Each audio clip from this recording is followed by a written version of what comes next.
This is what 9,000 cubic yards of vegetative debris looks like, all pulled out of Rock Creek near Red Lodge recently following last year's historic flooding, now being piled up right here outside of Red Lodge. But this pile is constantly growing and shrinking as it's now being incinerated to save room in the landfill. All in all, up to 100,000 cubic yards is expected to be cleaned up.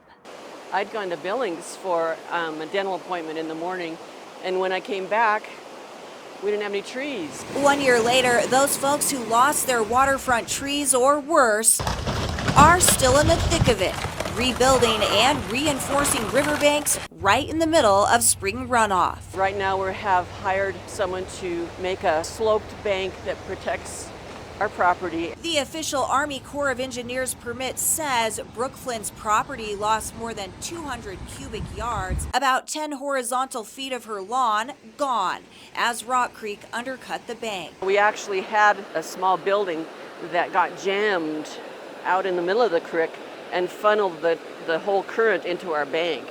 I don't think we would have had that much problem if someone's shed hadn't floated down the creek and got stuck out there. I've never seen anything like that. The aftermath devastating but not debilitating. Multiple government agencies coming together for what so far is a $3 million cleanup project tackled by 2 traveling contractors specializing in disaster recovery across the U.S. We're finding a lot of significant debris piles from all the trees that have piled up, houses that were washed down river, bridge, household items. Much of that now turned to ash and set to end up at the Billings Regional Landfill. So far, some 43,000 cubic yards of debris cleared from Montana's waterways. They have an excavator which has come up and down the creek and loosened debris out. I've seen it half a dozen times at least.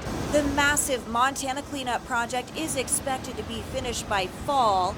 But even so, the fallout from a 500-year flood has much longer-lasting impacts, bringing out the best in humanity. I think really how the town helped each other.